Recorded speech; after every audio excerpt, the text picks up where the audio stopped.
चलिए हाथ जोड़ लीजिए सब। ओम नमः सिद्धम।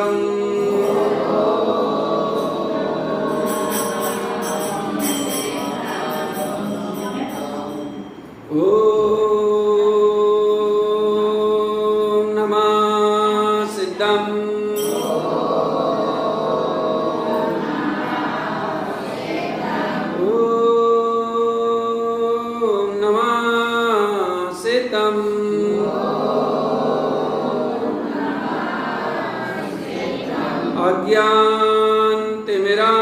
अज्ञानतिमिरान्धनानां ज्ञानाञ्जनशलाकया चक्षुरुन्मीलितं येन तस्मै श्रीगुरवे नमः। श्रीपरं गुरवे नमः। परम्पराचार्येभ्यो नमः। बोलिए पंच परमेष्टि भगवान की, 24 तीर्थंकर भगवान की, जिनवाणी मातेश्वरी की, सद्गुरु तारन मंडाचार्य महाराज की, 10 लक्षण महापर्व की, शुद्धात्म देव की। तो आज अपन हम सब लोगों ने उत्तम आर्य धर्म की आराधना की है। यह उत्तम आर्य धर्म जो कि इसका विरोधी तत्व है माया कसाय, क्रोध, मान, माया। प्रथम दिन अपन ने एक प्रयास किया था कि हमारे जीवन में बहुत से ऐसे प्रसंग आते हैं क्रोध के, मान के, तो हम इन 1 या 2 प्रसंगों में, 2-4 प्रसंगों में जितनी अपनी योग्यता हो, जितनी अपनी सामर्थ्य हो, उन प्रसंगों में कम से कम हम इतना करेंगे कि 1 या 2 बार तो क्रोध और मान नहीं करेंगे, है ना। 1-2 बार टेस्ट अपना कि भाई देखो प्रसंग तो 10 बार आते हैं और 50 बार भी आ सकते हैं। घर गृहस्थी है, क्योंकि घर गृहस्थी रूपी कोठरी ऐसा ही है कि यहाँ वो प्रसंग ना आए ऐसा संभव ही नहीं है। आते हैं, लेकिन धर्म यही कहता है और धर्म यही है कि उन कम से कम जो 10-20 प्रसंग आते हैं हमारे बीच में, या 100 प्रसंग आते हैं हमारे बीच में, कम से कम हम 1-2 प्रसंगों में तो कम से कम हम वो कसाय नहीं करेंगे, गुस्सा नहीं करेंगे, मान नहीं करेंगे, मायाचारी नहीं करेंगे, लोभ नहीं करेंगे, तब तो हमारा जीवन धर्म में होगा ना, है ना। ये आज अपन ने आर्य धर्म की आराधना की है। तो आर्य धर्म का विरोधी तत्व है माया कसाय। और माया मतलब छल कपट करने को माया कहती है। तुमने सीखा, खड़ी हो, पता कितनी होती है कसाय, बोलो। हाँ सीख, बढ़िया। असर तो कुछ पड़ा हमारे कहने का, चलो खुशी हुई। हमारे कहने को कुछ असर हुआ, आज सीख ली।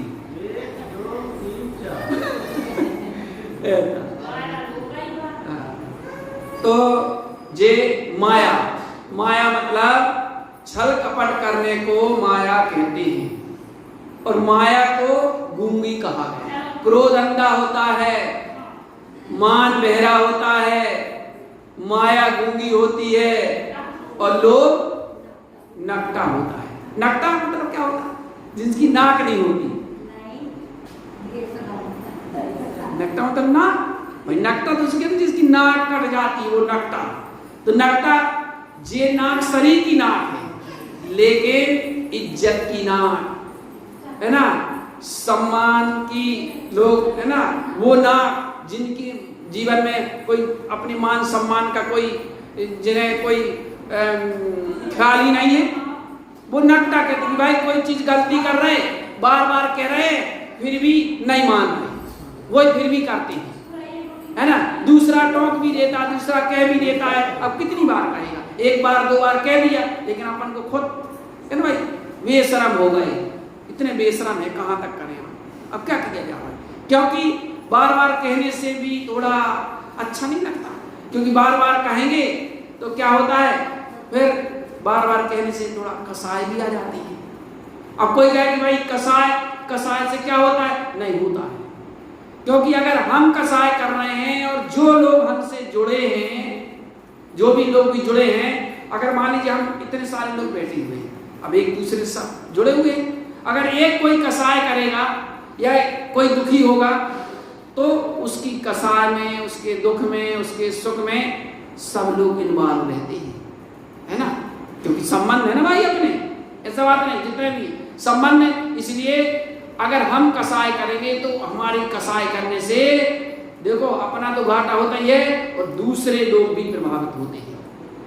इसलिए इन सारी चीजों का ध्यान रखना चाहिए कि थोड़ा बहुत अगर मान लीजिए हम सहन कर लें कि चलो थोड़ा बहुत हमारा घाटा भी है तो सहन लो, क्योंकि इससे क्या होगा, माहौल खराब तो नहीं होगा कि हमने एक कसाय की, माहौल इतना अच्छा है ना, और हमने कसाय कर दी तो देखो सब गड़बड़ा जाता है, क्योंकि उसमें समझदार रहते ना हमसे। इसलिए इन सारी चीजों का अपन को ध्यान देना और रखना चाहिए। तो माया मतलब छल कपट करने को माया कहते हैं, और ये माया गूंगी होती है, और गूंगे का मतलब, और लोभ नकटा होता है और माया गूंगी होती है, तो गूंगी का मतलब होता है कि वचन से तो कुछ ना कहना और अंदर अंदर कि मन कहूं को चले, वचन कछु कहे, काया या कि स्थिर ना होए, ताको एक सूत्र ना होए। और अभी अपन ने वो पढ़ा था क्या, मन इसमें 10 लक्षण पूजा में भी पढ़ा था कि कपट ना कीजिए कोई, कपट ना कीजिए कोई, चोरन के पुरनावस है, सरल स्वभावी होए, ताके घर बहु संपदा, है ना।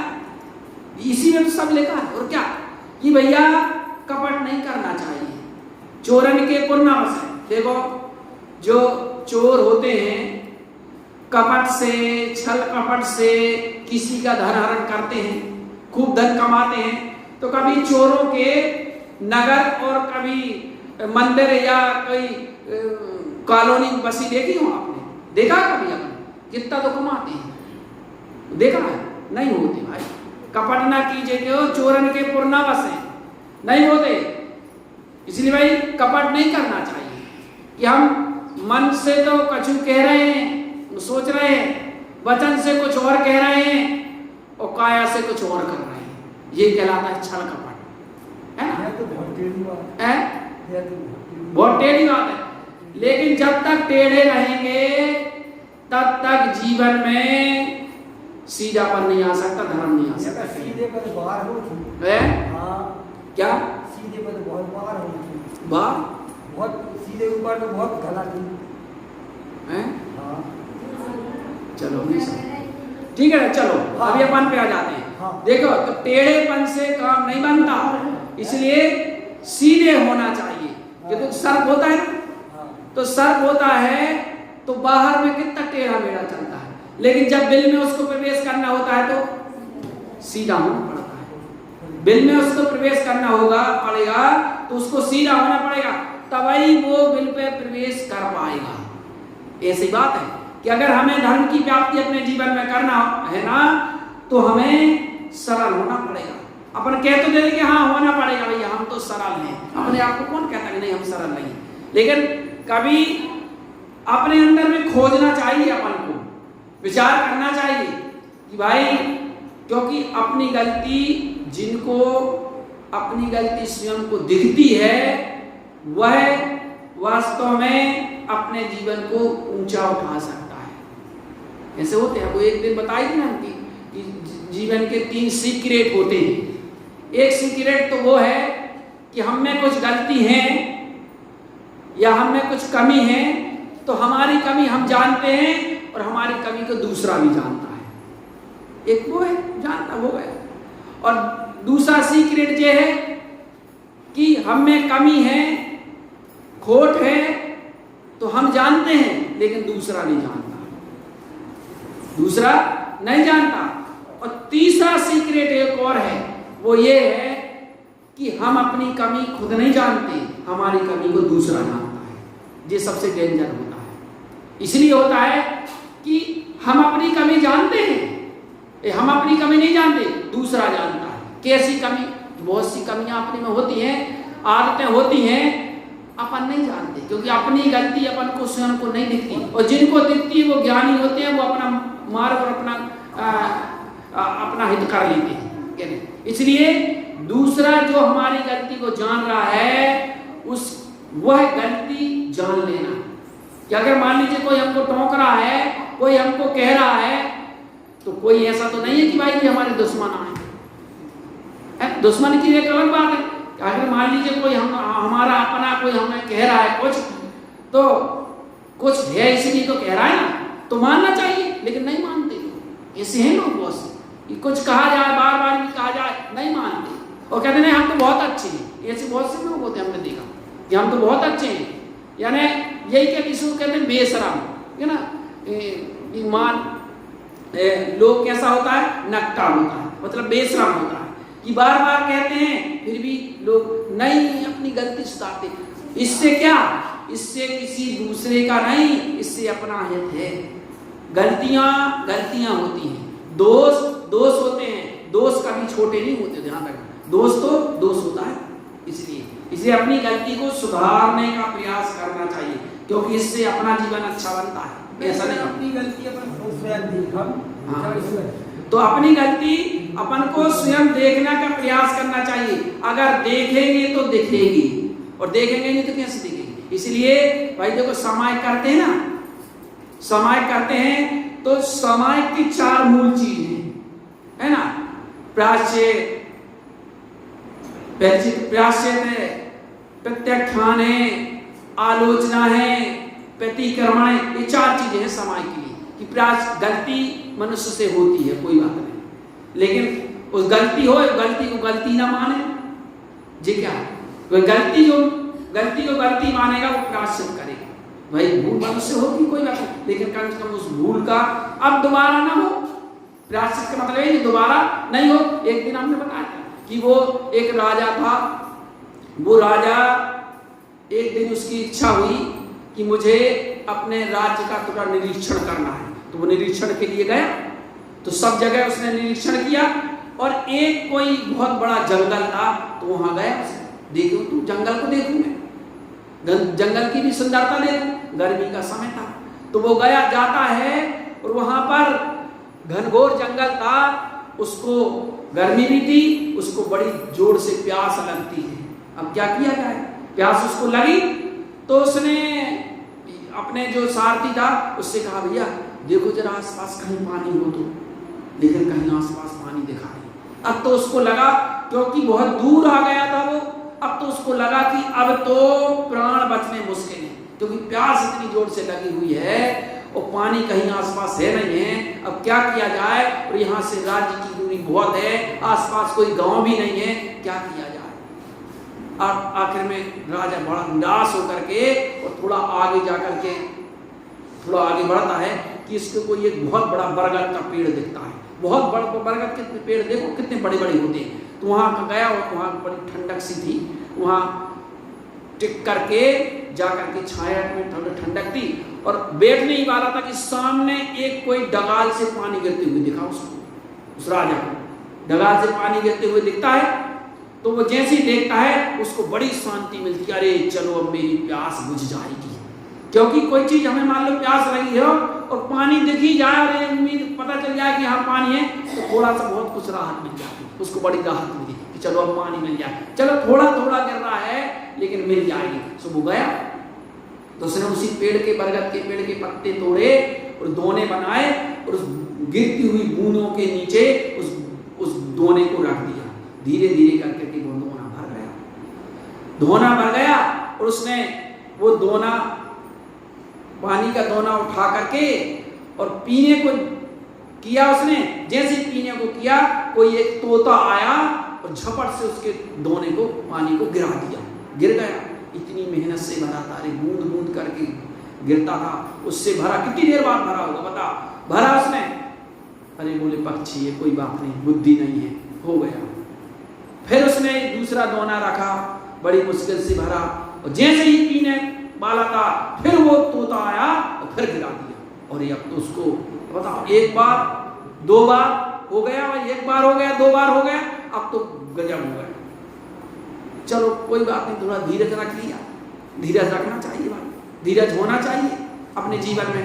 इतना ही नहीं होगा तो क्या होगा, धीरज उसने रख लिया। और अब तो उसको गुस्सा आ गई थी, लेकिन और अब वो सोचता है कि ये तो लगता है कोई मेरा शत्रु है, मेरा कोई दुश्मन है, लेकिन अगर पानी गिराने के लिए आता है तो छोड़ूंगा नहीं।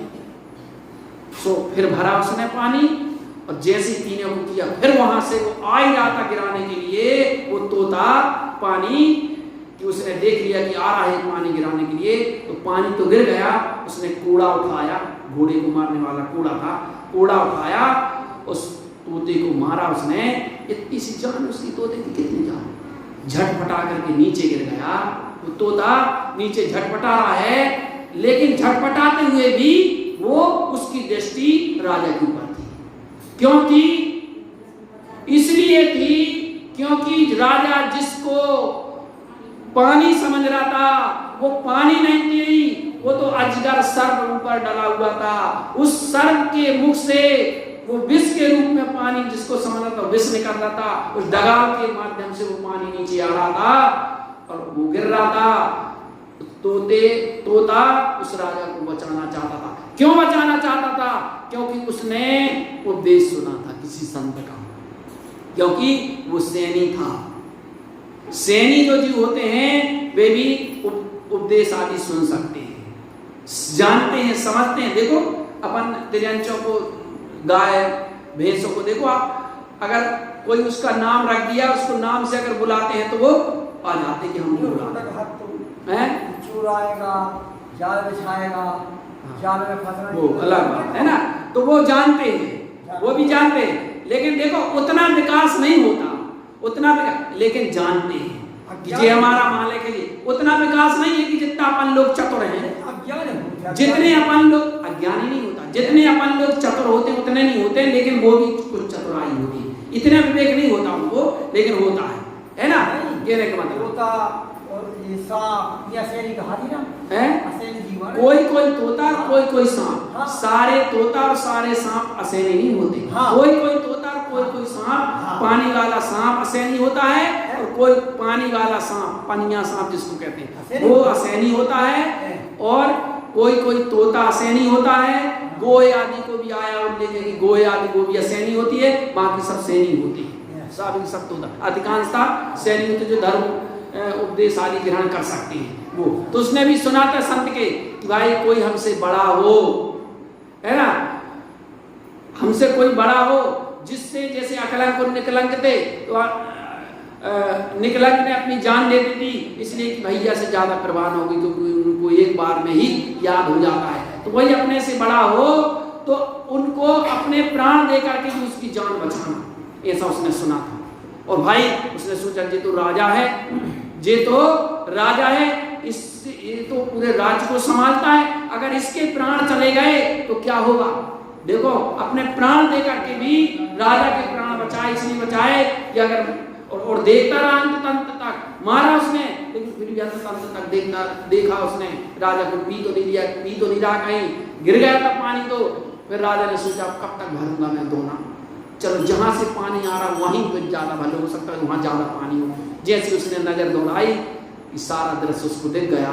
पश्चाताप से राजा भूल गया, सारी प्यास भूल गया, पश्चाताप से भर गया। अब क्या किया जाए, तो उसने क्या किया, अब तो सब भूल गया वो प्यास और सारी चीजें। उस तोते को उठाया और उसने चल दिया अपने राज्य को। वापस राज्य पहुंचता है तो आनंद फानन में सारे सदस्यों को, जो सभा के सदस्य होते हैं उनको बुलाया, मंत्रियों को, सारे सभाजनों को बुलाया और बोले एक निर्णय करना है बिल्कुल तुरंत, है ना। इसलिए आपको आमंत्रित किए हैं, सारी सभा को, लोगों को बुलाया, उस तोते को टेबल में रखा। बोले भाई देखो ये तोता एक व्यक्ति की जान बचाना चाहता था, क्योंकि वो मरने ही वाला था। वो जान बचाना चाहता था इस तोते की, और उस व्यक्ति ने इस तोते को मार डाला। बताओ उसे क्या सजा देना चाहिए? सबने कहा भाई ऐसे कृतज्ञ व्यक्ति को कि कोई हमारे साथ अच्छा करे और अच्छा करते हुए भी उसके साथ कोई बुरा करे, इसको कहते हैं छल कपट। कोई अच्छा कर रहा है हमारे साथ लेकिन फिर भी देखो अभी इसको थोड़ा पूरा कर दे। एक बार क्या होगा, और जे व्यक्ति में होता, कहते ना कि अगर किसी जानवर को आश्रय दोगे, अभी उस कहानी को अपन पूरा करेंगे राजा वाली में, ध्यान रखना है ना। किसी जानवर को तुम आश्रय दोगे तो वो अपने प्राण देगा कि तुम्हारी रक्षा करेगा, इतना वफादार होता है। कुत्ते को भी देख लो आप, कुत्ता भी अगर होगा ना, एक रोटी का टुकड़ा किसको खिला दोगे ना तो वो तुम्हारी वफादारी करेगा, तुम्हारा नमक खाएगा, अपने प्राण देकर के भी अपने मालिक की रक्षा करता कि नहीं करता। लेकिन व्यक्तियों में ऐसे अपन का छल कपट और मायाचारी होती है कि आश्रय देने वाले के जो आश्रय देता है उसी पर धोखा करता है। एक दिन वो आया था, एक दिन और आपने सुनाया थी कि वो लड़का था, सेठ के यहाँ काम करता था, उनकी कोई संतान नहीं थी, सो उसका स्वास्थ्य गड़बड़ हो गया। तो उसका स्वास्थ्य गड़बड़ हुआ तो उसने सोचा कि अब मेरा स्वास्थ्य तो गड़बड़ हो रहा है, मुझे बहुत गंभीर रोग हो गया, क्यों नहीं मैं इसको ही सारी संपत्ति अपनी लिख देता हूँ। तो सारी संपत्ति उसने अपने मतलब उस नौकर के नाम में कर दी। उसने अपने बेटे जैसा उसको मान लिया कि चलो अब सारी संपत्ति मेरी, मैं तो चला जाऊंगा, कुछ रहेगी नहीं, चलो इसी को लिख देता हूँ। उसने लिख दिया। अब लिख तो दिया, अब उसका स्वास्थ्य ज्यादा गड़बड़ था। सो उसने क्या किया, सोचे यार तो मेरी संपत्ति मेरे नाम लिखी गई है, क्यों नहीं इसको बेच दे देता हूँ, तो ये जल्दी मर जा तो जल्दी मेरी संपत्ति हो जाएगी। लोभ ऐसा होता है, जल्दी से मेरी संपत्ति हो जाएगी। तो उसने क्या किया कि कोई ऐसा बहुत खतरनाक विष लाया उसने, जिसको कहते हैं सिलो पाइजन, पता भी ना चलो खाए तुरंत ये खत्म हो जाए। तो वो विष का उसने जुगाड़ किया, लाया, उस भोजन में मिलाया, उसको खिला दिया। तो जैसे ही उसने खाया कि उस रोग का इलाज उस विष में ही था, उस विष में ही था। उसने विष दिया, उसका रोग ठीक हो गया। लेकिन बताओ उसका ठीक हो गया रोग, लेकिन ये चीज अब उससे कहा कि तुम भी कर लो भोजन, अब वो काहे को करे। अंततः उसको पता चल गया उस सेठ को कि भाई इसने मुझे विष में लाया था। अब बताओ जिस छल पड़ था ना, उसने तो उसके साथ कितना अच्छा किया, लेकिन कितना अच्छा आदमी ऐसा होता है। तो उस थोड़ी सी लोभ के कारण क्या हुआ कि जो मिल रही थी वो भी चली गई। अपने घाटा होता, किसी और का घाटा नहीं होता, वो भी चली गई उसकी, है ना। तो क्या हुआ कि वो एक व्यक्ति था, एक जंगल में कहीं भटक गया। बच्चों की देखो कहानी में लिखा है, कहीं भटक गया। सो भटकते भटकते कोई जंगल में एक शेर मिला उसको। शेर मिला, जैसे शेर को देखा उसको बड़ी भूख लगी थी, झपटने दौड़ा उसको पकड़ने के लिए। ये भागा, भागता गया, भागता, क्या किया जाए। शेर सो अब कुछ नहीं दिखा उसे, कोई एक पेड़ पर चढ़ गया। एक पेड़ था वहीं पर, वो चढ़ गया उस पेड़ पर अपनी जान बचाने के लिए। और जैसे ही चढ़ता है कि पहले से ही उस पेड़ पर एक भालू बैठा हुआ था। भालू मतलब जानते हैं, जिसके बाल बड़े बड़े होते हैं, वो बैठा हुआ था पहले से ही। अब तो और वो घबरा गया कि नीचे से ऊपर भालू, अब क्या होगा, है ना। कहते ना, कह देते ना वो एक और एक, चलो छोड़ो, है ना। तो नीचे से ऊपर भालू, अब क्या किया जाए। वो तो भारी घबरा गया, अब तो प्राण बचने वाले नहीं, गाय प्राण। लेकिन उस भालू ने उसको कुछ नहीं कहा कि भाई अतिथि है घर आवे माही शत्रु मान बाको कीजिए सुमूची आसन मुदरवाणी बोल के यस लीजिए। ये अपने संस्कार हैं, अपने जीवन में होना चाहिए भैया जी। कम से कम सहाय इतना दीजिए जान कुटुंब समाए, मैं भी भूखा न रहूं साधु न भूखा जाए, कम से कम इतना तो होना चाहिए, है ना। तब तो अपनी मर्यादा है, तब तो कुछ है। तो भैया वो आया तो उसने, भालू ने कहा कि यार भैया मैं ठीक है, अपनी भाषा में जान रखो। चलो उसने कुछ नहीं किया, उसने कहा भाई कोई बात नहीं चलो। बोले भैया ऐसी बात समझ गया, क्योंकि शेर आया उसने बचा लिया, कहने का मतलब उसको। अब क्या किया जाए, अब वो शेर भी आ गया नीचे, और नीचे बैठ गया कि तुम कब तक नहीं उतरोगे, देखता हूँ। नीचे बैठ गया वो। अब दोपहर से शाम हो गई, रात होने वाली है, रात हो गई। अब क्या किया जाए, चलो भूख तो सह लेंगे भैया, नींद तो आ रही, क्या किया जाए। सो उन्होंने कहा भाई ऐसा अगर हम सोते हैं वैसे सोते हैं, अगर पेड़ से गिर गया तो वैसे ही खा लेगा। तो उन्होंने बारी बारी सोने का विचार किया, ऐसा निर्णय किया, भैया ऐसा करो कि अपन बारी बारी से सो लेते हैं, है ना। तो उस मनुष्य ने कहा कि भैया ऐसा करो रीछ भाई मित्र, तुम पहले सो लो, मैं बाद में सो लेता हूँ। बोले ठीक है। रीछ है, रीछ को थोड़ा ज्यादा नींद आती है, देखो वो आता था कैसे घुर रहा था सोने में, उसको ज्यादा नींद आती है। तो बोले ठीक है मैं सो लेता हूँ, फिर इसके बाद तुम मुझे जगा देना या मैं जग जाऊंगा, फिर तुम सो लेना, आधा आधा करके अपन सो लेते हैं। ठीक है। सुबह सोया, रीछ सोया, इतने में शेर नीचे से कहता है, ए भाई सुन, मुझे तो बड़ी जोर से भूख लगी है, मैं तुम में से कोई एक ना एक को तो खाऊंगा, चाहे रीछ को हो चाहे तुमको। तुम ऐसा करो ना, अभी रीछ सो रहा है तो तुम उसको धक्का दे दो, तुम उसको खा लूंगा और तुम बच जाओगे। उसको बात जमा है किसको? देखो आदमी की ईमानदारी बड़ी जल्दी डोल जाती है लोगों में, है ना। धक्का दे दो, उसको बात जम गई, बोली हाँ ठीक है, तो तुम ठीक कह रहे हो, ठीक है भैया। सो उसने उसको धक्का दिया, धक्का उसको दिया कि गिर जाओ नीचे से, उसको खा ले। जैसे ही धक्का दिया, रीछ तो रीछ है, उसके नाखून भी इतने बड़े, पंजे भी ऐसे, जैसे धक्का तो दिया उसने, वो नीचे गिरा, लेकिन धक से उसने डगाल पकड़ लिया, डगाल पर गिर नहीं पाया, वो बच गया। और अब तो उसके कांटे से खून नहीं, क्या कह रहे थे, कांटे से खून नहीं, अब क्या होगा। अब तो इसको धक्का दिया, वो भी नहीं गिरा, ये भी बच गया। और देखो एक तो बात ये गलती हुई, और दूसरी बात बताओ, इसने मुझे बचाया, इसने मुझे आश्रय दिया और मैंने ही इसको धक्का दिया, लेकिन फिर भी रीछ ने कुछ नहीं कहा। बताओ, रीछ ने फिर भी उसे कुछ नहीं कहा, कोई बात नहीं। अब वो समझा हो या ना समझा हो वो जाने, रीछ ने, है ना, कुछ नहीं कहा। अब रीछ कहता है भाई अब तुम सो लो।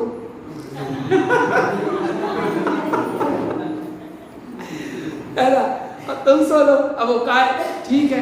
अब उस रीछ ने कहा भाई निर्णय किया था, उसने सोचा अपना पता होगा, लेकिन ये भी संशय था अंदर में, यार कहीं पता चल गया होगा तो, और मैं सोया तो धक्का देगा। अब उस सोया तो, लेकिन चिमाई दाब पे सोया। कैसा? चिमाई दाब पे सोया उसने।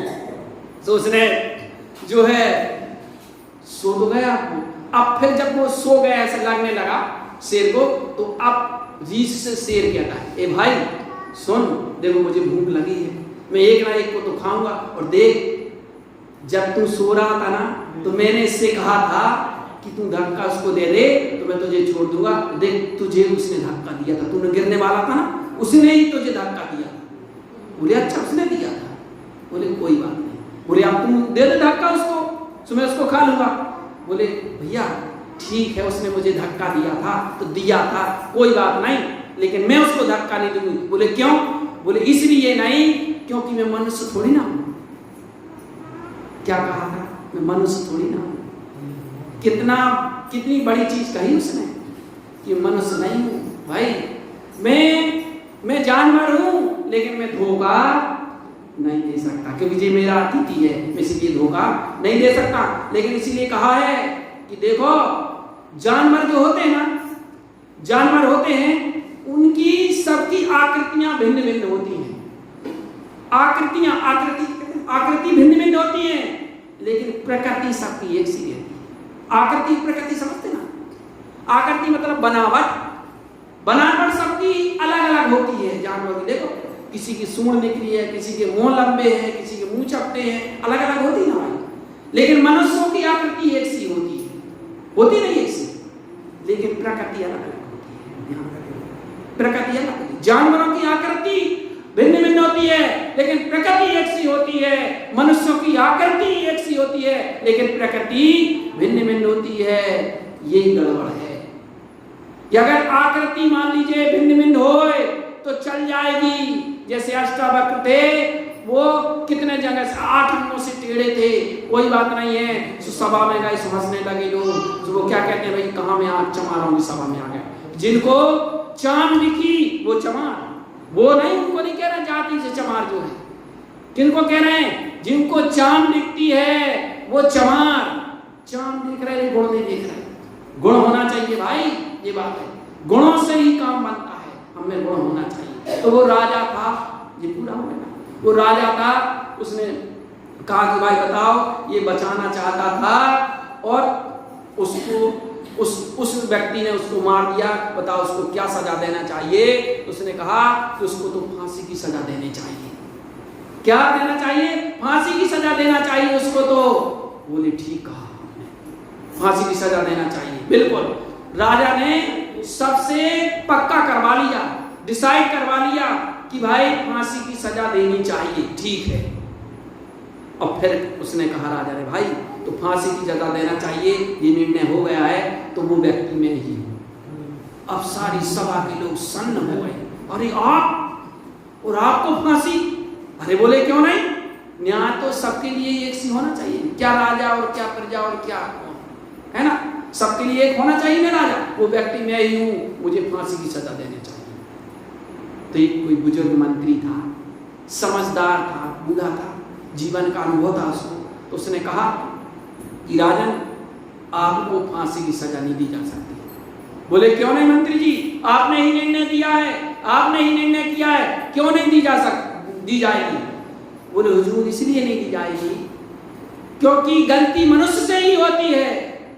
जो गलती पे करे गलती, जो गलती क्या कहते हैं, जो गलती है, जो गलती पे करे गलती नहीं, जो गलती करके सुधरता हो उसे इंसान कहते हैं, ऐसा कुछ कहते हैं। जो गलती पे गलती करे उसे हैवान कहते हैं, और जो गलती करके सुधरता है उसे इंसान कहते हैं, और जो गलती छोड़ चुका है उसे भगवान कहते हैं, उसे परमात्मा कहते हैं। भाई देखो कि मनुष्य से ही गलती होती है। अब गलती पे गलती करे वो तो हैवान है ना, उसको तो इंसान कहते हैं, अब क्या कहा जाए उसको, है ना। तो गलती मनुष्य से ही होती है। अब राजन, इसलिए आप मनुष्य से भाई गलती हो जाती, भूल हो जाती है, लेकिन उस गलती का आपको पश्चाताप तो है, आप पछता तो रहे, गलती तो मान रहे हैं, हाँ भाई मेरी गलती है ना, तो कम से कम ये तो मान रहे हो, इसलिए आपको फांसी की सजा नहीं दी जाएगी। लेकिन अब आपसे जो गलती हो गई है उसका प्रायश्चित यही है कि अब ना हो ऐसी भूल। अब आप राजा हैं कि भाई अब कोई कार्य करने के पहले विचार कर लें, अच्छे से विचार कर लें, फिर आप करें।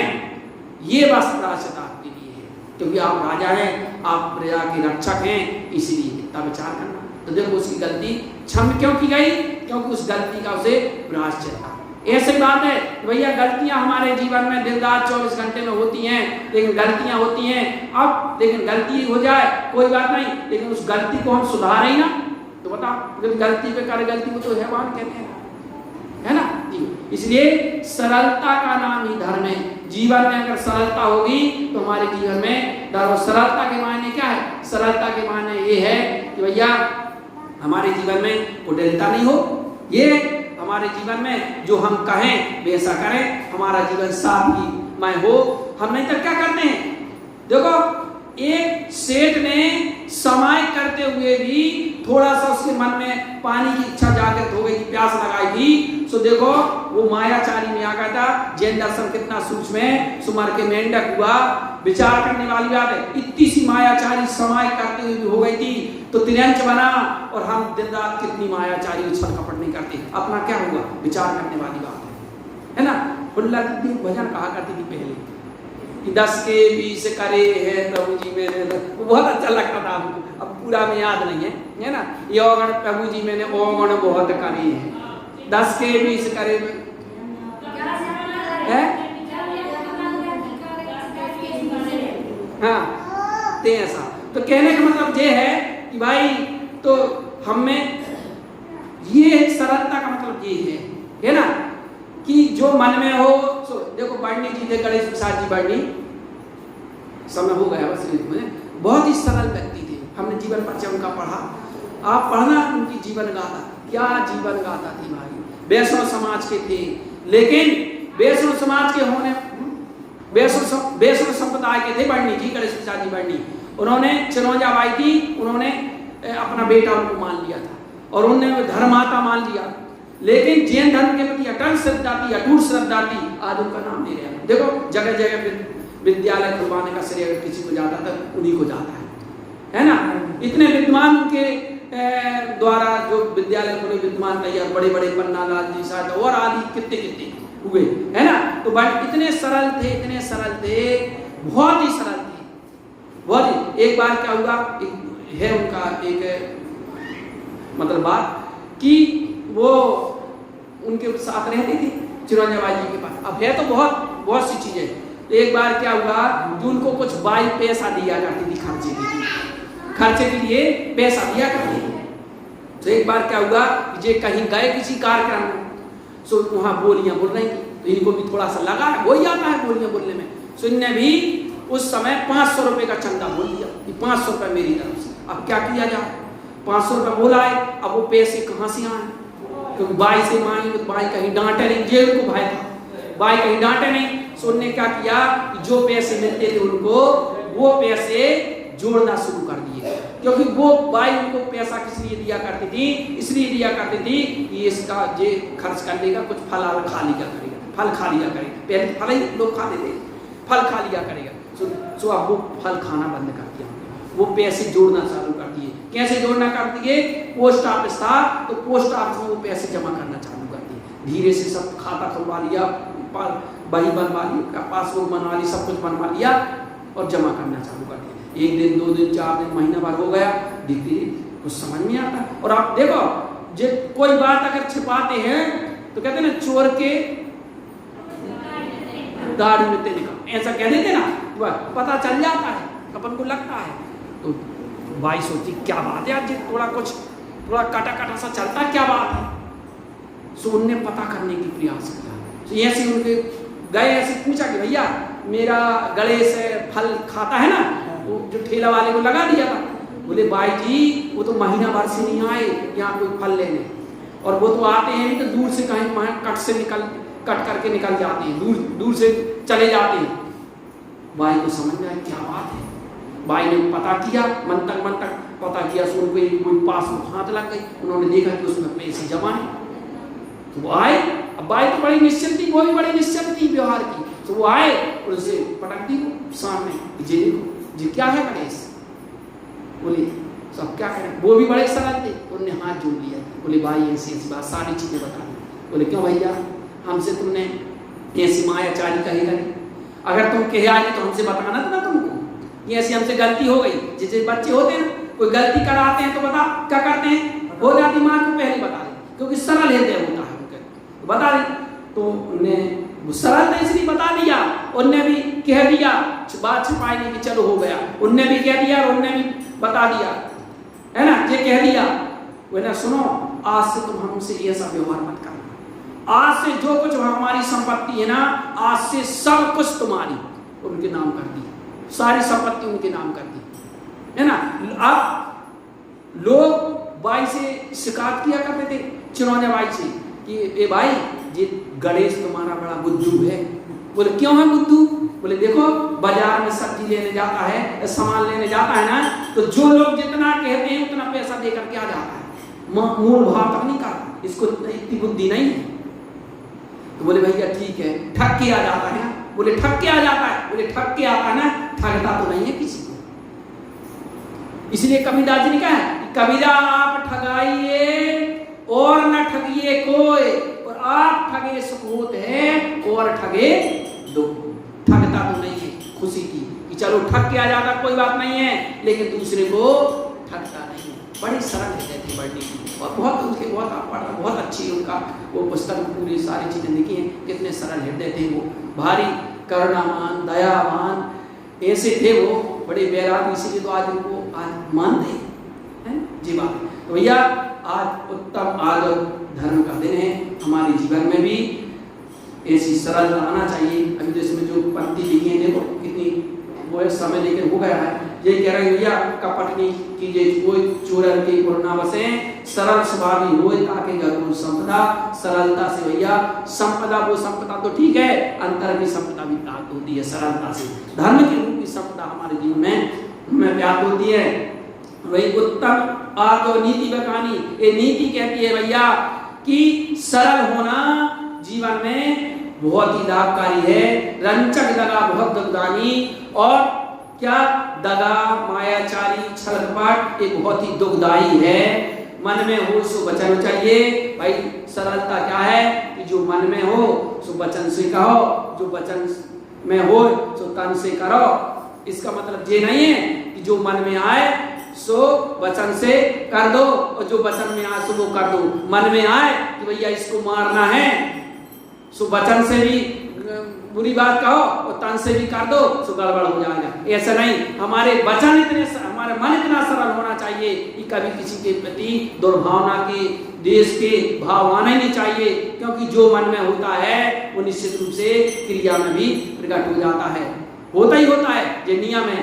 सो मन में हो सो वचन उचरिए, वचन हो सो तन सो करिए, करिए सरल त्यों जोग अपने देख निर्मल आरसी। कहते हैं भैया कि अगर अपन मुंह टेढ़ा करेंगे तो शीशा है तो शीशे में कैसा दिखेगा, टेढ़ा दिखेगा ना। ऐसी बात है कि अगर तुम अंदर से मायाचारी करोगे तो आत्मा को सब दिखने वाला है, सब देखती है आत्मा। करिए सरल त्यों जोग अपने देख निर्मल आपकी मुख करे, जैसा लगे तैसा कपट पीती अंगार सी। नहीं लड़े अक्षवी अधिक छल कर कर्म बंद विशेषता, वह त्याग दूध पिलावे पीवे आपदा नहीं देखता। ये पंक्ति में बहुत मन छिपा हुआ है। अभी समय हो रहा है इसलिए बात को अपनी यहीं विराम दे रहे हैं, है ना। तो आज हमने उत्तम क्षमा एक उत्तम आर्य धर्म की आराधना की है, और इस आर्य धर्म की विरोधी तत्व कोई है वो माया कसाय है। ये माया भी चार तरह की होती है, अनंतानुबंधी, अप्रत्यक्षानुबंधी, प्रत्यक्षानुबंधी और संज्वलन। एक अनंतानुबंधी माया बांस की जड़ के समान होती है। जैसे बांस की जड़ होती है ना, देखो कितनी नीचे बंधी होती है, ऐसी होती है। अप्रत्यक्षानु जो होती है वो कहते हैं भैया मेढ़े के सींग के तरह होती है। मेढ़े होता ना तो उसके टेढ़े मेढ़े सींग होती है, ऐसी होती है। अनंतानुबंधी बांस की जड़ के समान, और दूसरी मेढ़े के सींग के समान, तीसरी प्रत्याख्यान का चलते हुए बैल के मूत्र के समान, और संज्वलन कैसी होती है,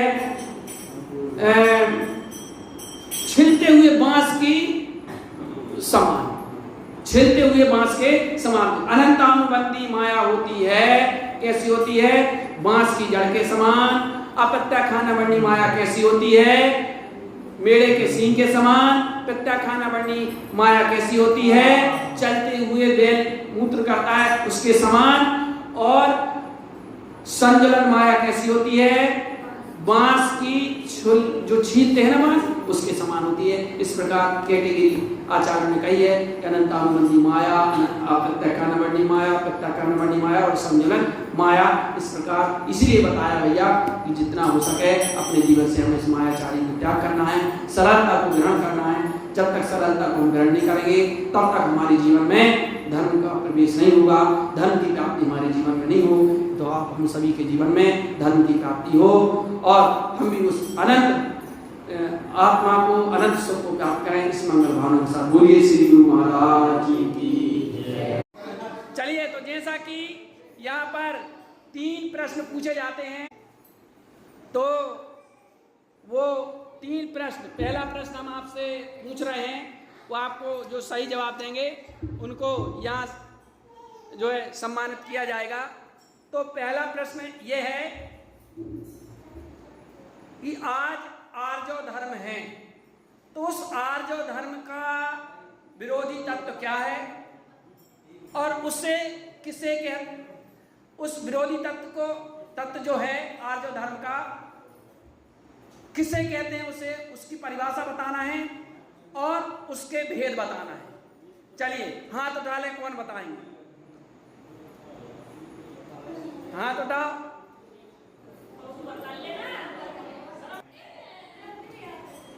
चलिए 2 लोग हाथ उठाया है, एक चाची है और एक रूपाली है और एक आर्या है और वो बेटा है। ठीक है, चलो कोई बात नहीं। तो हम एक प्रश्न, चलो रूपाली बताएगी, माइक ले लो, बोलो। आर्य धर्म का विपरीत धर्म माया है। धर्म विपरीत विरोधी माया है। हाँ, और छल कपट करने को माया कहते हैं। इसके 4 भेद हैं। हाँ। अनंतानुबंधी माया, अप्रत्याख्यानबंधी माया, प्रत्याख्यानबंधी बढ़िया भैया, ताली से जरा, बहुत बढ़िया। चलिए हमारी प्यारी बेटी रूपाली आ जाए और हमारे श्रीमान कालूराम जी दादा वो आए और अपने कर कलमों से हमारी इस प्यारी बेटी रूपाली को पारितोषिक दें। बोलिए श्री गुरु महाराज की। पहला प्रश्न जो है अभी हुआ, बच्चे हमारे पाठशाला पढ़ते हैं, उस पाठशाला का ही एक फल है। अपन ये कहें कि इस वजह से इतने कठिन कठिन वो प्रश्न बता पाते हैं।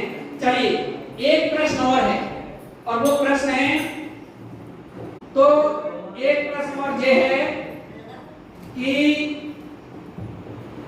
थोड़ा कठिन तो है। अभी हमने समय के मूल 4 भेद कहे थे, उनके नाम कौन बताए? अभी बताया ना कि मूल समय के 4 भेद कौन कौन से? और सबके लिए बड़ों से पूछेंगे, सब जब बड़ों के लिए, और बच्चों के लिए तो है ही, वो तो कंपलसरी है।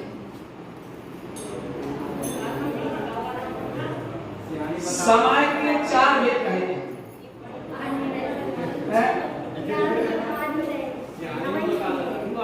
इसका मतलब हम थोड़ा ध्यान कम देते हैं। 3 है, अच्छा चलो 3 बताओ, चलो बताओ 3 बताओ।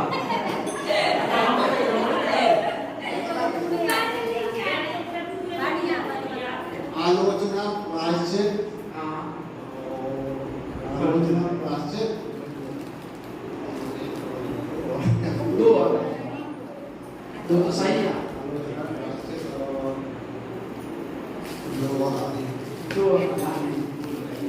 हाँ चलो वो बोल गई, बहु बोल गई।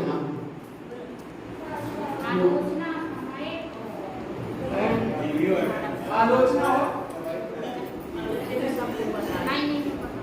दिखा देना, क्यों गलती नहीं बोले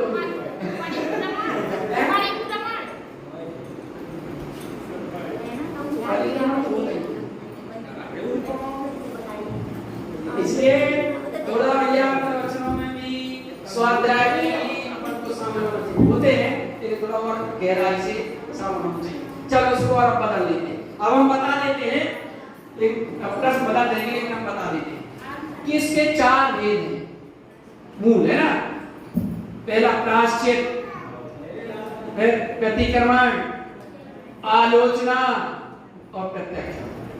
प्रायश्चित, प्रतिक्रमण, प्रत्याख्यान और आलोचना, है ना। प्रायश्चित, श्रावक प्रायश्चित करता है, दिन भर में जो गलती होती है उसका प्रायश्चित करना, और फिर प्रतिक्रमण करना। प्रतिक्रमण का मतलब भाई गलती हो गई उसका प्रतिक्रमण करना, चलो भूल ना हो। और फिर प्रत्याख्यान, पीछे लौट करके जाना कि अब ये गलती हुई तो हुई क्यों। और प्रत्याख्यान मतलब आप संकल्प करना कि अब ऐसी गलती ना हो। ये 4 मूल हैं समय की, है ना। ये करते हैं समय के 4 मूल चीजें कि अपनी गलतियों का, जो गलतियां होती हैं उनका प्रायश्चित करना। चलिए तो अगला प्रश्न थोड़ा आसान सा कर देंगे, ठीक है। चलिए तो आज उत्तम आर्य धर्म की हमने आराधना की है, और कल हमने उत्तम मार्ग धर्म की आराधना की। हाँ देंगे, चलो। और प्रथम दिन में हमने उत्तम क्षमा धर्म की आराधना की थी। तो कसाय 4 होती है, इतना हमने बता। इन 4 कसायों के पहली चीज कसाय किसे कहते हैं? इन 4 कसायों के 4 भेद हैं, उन 4 भेदों को भी बताना। कसाय किसे कहते हैं? उन 4 कसायों को भेद। चलो बता चाची, माइक दे दो। भेद बताना। हाँ देखो, कसाय किसे कहते हैं? कसाय, हाँ, जो आत्मा को कसे अथवा दूसरों को दुख दे उसे कसाई कहते हैं। जो आत्मा को कसे अर्थात दुख दे, दूसरों को नहीं स्वयं को देती है ना। चलो ठीक है, चलो कसाई, चलो हाँ बोलो, भेद बोलो। इसके 4 हाँ बोलो।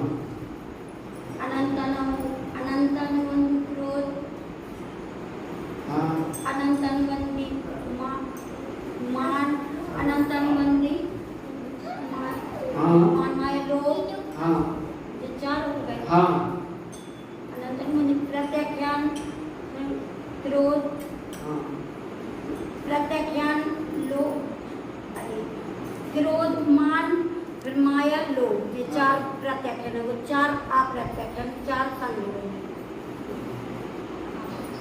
पर स्पष्ट बताना चाहिए, बस सही बताया है कि अनंतानुबंधी क्रोध मान माया लोभ, फिर होता अप्रत्याख्यान क्रोध मान माया लोभ, फिर प्रत्याख्यान क्रोध मान माया लोभ, और संगलन क्रोध मान माया लोभ। सही बताना चाहिए, देखो स्वाध्याय पर तो भी होना चाहिए।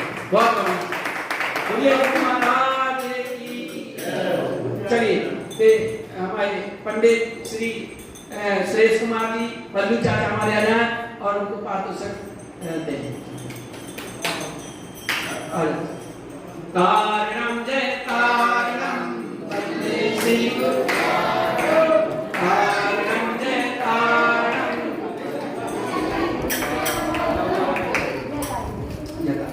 चलिए अब एक प्रश्न बिल्कुल सरल है, बच्चों के हिसाब से, आप लोगों के हिसाब से। चलिए अभी प्रवचन में आया था कि धर्म किसे कहते हैं। अभी प्रवचन में आया धर्म तो बहुत ऊंची परिभाषा, लेकिन धर्म क्या है वो अब आया। बताओ किसने सुना? हमने कहा ना धर्म क्या है। हाँ बताओ, बताना नहीं किसी को। हाँ चलो बताओ, कोई बताओ। हाँ तो खाली दुनिया की बताओ।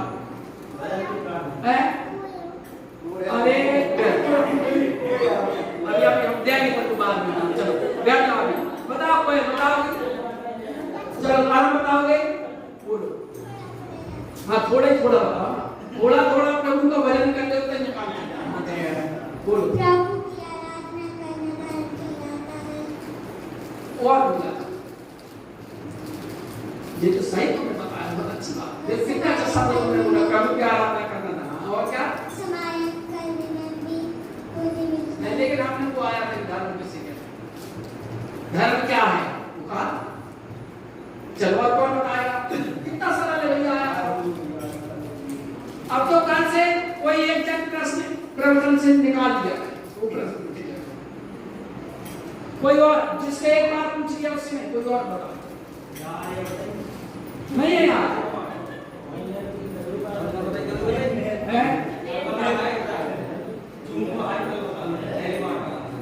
चलो अब इस प्रश्न को हम बता ले रहे हैं, इसके बाद हम अगला प्रश्न बता रहे हैं। चलो ये प्रश्न है, कहा था कि भाई धर्म क्या है? सरलता का नाम धर्म है। धर्म क्या? सरलता का नाम धर्म है। सरलता ये तो धर्म जीवन में व्याप्त नहीं हो सकता, इसलिए सरलता को भी धर्म कह दिया। चल अगला प्रश्न। अभी हमने एक हाथ उठाना है, एक पक्षी का नाम बताया है ना। हाथ उठाना अभी प्रश्न और है, सुन लेना। एक पक्षी का नाम बताया था और उस पक्षी ने किसकी जान बचाई थी, और वो पक्षी जो होता है वह ग्रहण कर सकता है, तो क्या ग्रहण कर सकता है और क्यों ग्रहण कर सकता है? इतना प्रश्न उसके। देखो वो पक्षी था, तो हमारे बेटा सामने ना आगे न करो, यहाँ कि वो पक्षी जो था, वो पक्षी कौन लिखने भैया गड़बड़ हो जाते हैं, एक बार हम खुद भूल जाते हैं, है ना। कि वो पक्षी जो था, वो पक्षी कौन सा पक्षी था, है ना, और उसने किसकी जान बचाई थी, ठीक है ना, और किसकी जान बचाई थी, और वो पक्षी किसकी जान बचाई थी, और वो पक्षी जो है उसकी परिभाषा बताने की, भाई उसने क्यों जान बचाई थी, तो है ना, कि उसने किस लिए जान बचाई थी, ये बात है ना, किस लिए जान उसने बचाई थी। ये तीन चीजें बताओ। चलो सबसे पहले कोयल मेरे उठा के बताओ क्या पक्षी का नाम तोता था। तोता, बिल्कुल सही, पहली सही। किसकी जान बचाई थी? उसने राजा की जान बचाई। राजा की जान बचाई। अब क्यों बचाई थी?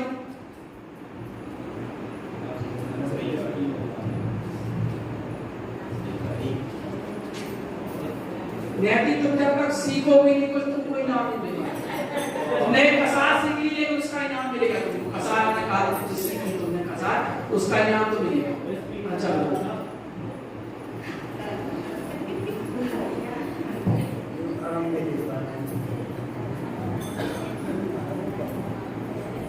उसमें दो चीज तो सही बता दी लेकिन वो उसी में तो जमा नहीं हो सकती।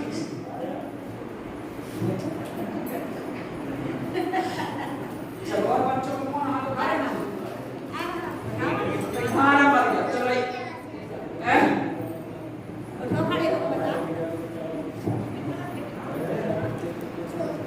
पक्षी का नाम तोता था। चालू और माइक बंद नहीं किया करो, बंद कर देते माइक से पानी नहीं लगे।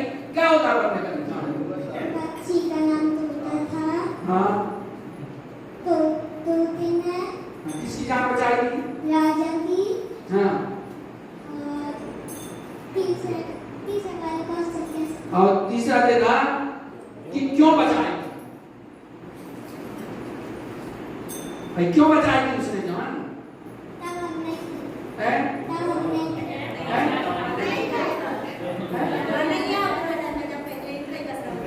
चलो तो इतना ही काम कर लो। ऐसा करते एक को दे देते ढक्कन और एक को देते बाट।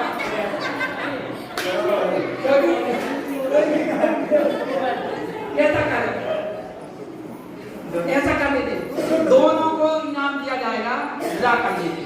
ठीक है, तो पर्ची बना लेते फटाक से, जिन्हें आ जाएगा। अब वो क्यों बचाई थी जान वो बता देते।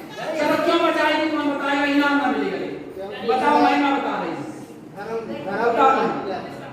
बताओ महिमा। माइक दे दो भैया, उनको दे दो।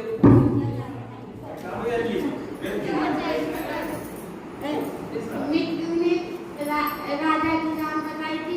राजा हत्या करी थी और मिट्टू आसमान गया तो ऊपर जाता है। स्पष्ट नहीं हुआ। चलो और इनको उनको चाची को दे दो। कौन बताता है? बताओ। वो तो संख्या वो था, संख्या था। उसने कहीं सुना था कि राजा उस तोता कैच कर लेता था कि उसको जान बचाने में किसी की सही सही सही पकड़ लिया, सही कहा। यही है कि वो तोता ने किसी संत के उपदेश सुने थे, धर्म उपदेश सुना था कि भाई कोई अपन से बड़ा हो, है ना, तो उसकी जान बचाना चाहिए, ये हमारा कर्तव्य होता है। इसीलिए उसने बचाई थी उस रानी की जान। बहुत सही है। चलो ऐसे करो, रूपाली देखो और एक बात नहीं, डिब्बा रखिए, डिब्बा निकालो, एक को डिब्बा दे दे। चलो आ जाओ, चलो नरेश भैया आ जा। चलो गोलू भैया आ जा।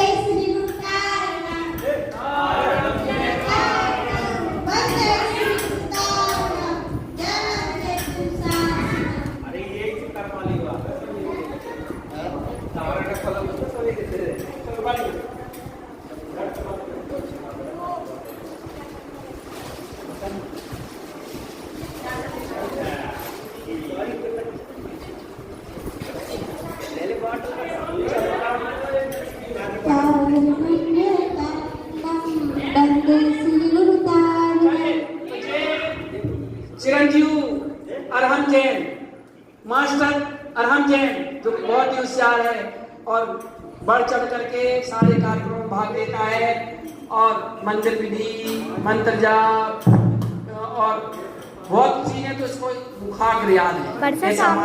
अरहम जैन इसको इसने प्रश्न बताया है। चलो इसको पात्र से दिया जा रहा है। बोलिए बोलिए श्री गुरु महाराज की जय हो।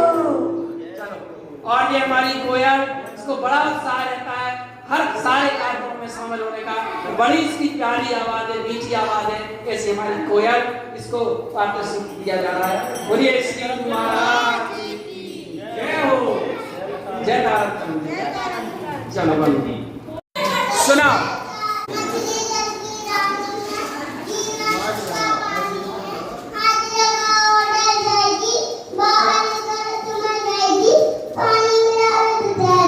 क्या बात है, बढ़िया बढ़िया बढ़िया। नेती चलो उसको दो, अनन्या जैन उसको पार्टिसिपेट दे रही, चलो दे दो। बढ़िया, बहुत सही। कसाय के नाम है, कसाय के नाम बताओ, कसाय के नाम बताओ, बोलो नाम। बढ़िया, बहुत सही, दे दो भाई, दे दो उसको पार्टिसिपेट दे दो। बढ़िया, इनाम दे दो उसको। चलो चलो, बढ़िया।